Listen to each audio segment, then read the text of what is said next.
In Finland, things don't stop for a little bit of snow. Life goes on as normal.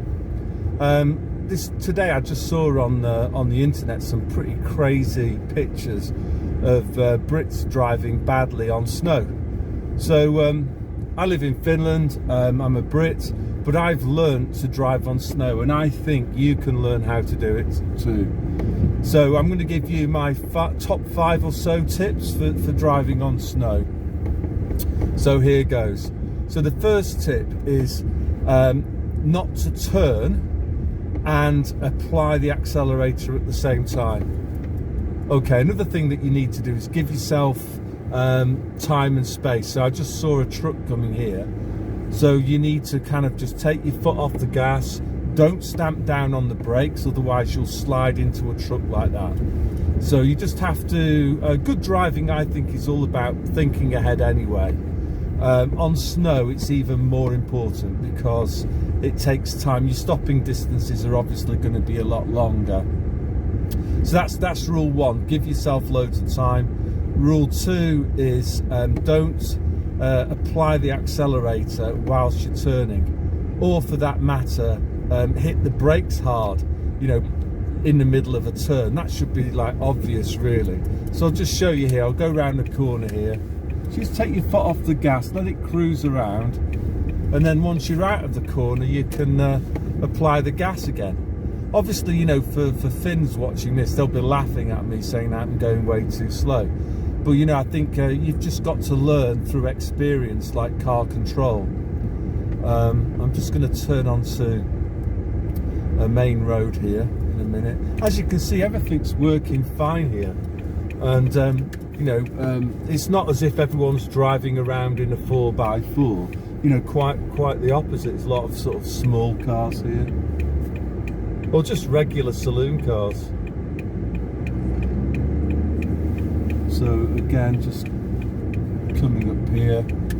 Now, if you're going on a more busy road, what you tend to see is pretty quickly is you get these tracks emerging where, you know, you've got the 2 sets of tracks left by the car wheels.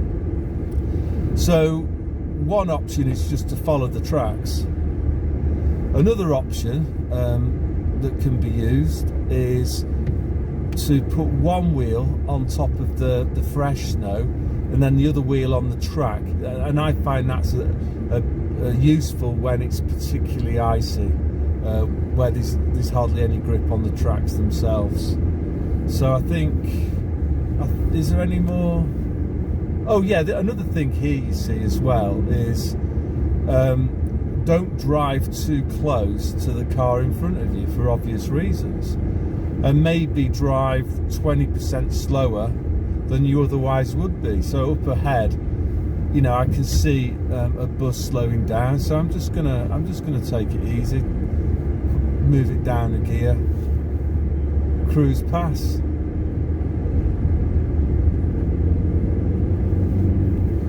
So this is basically how you drive on snow.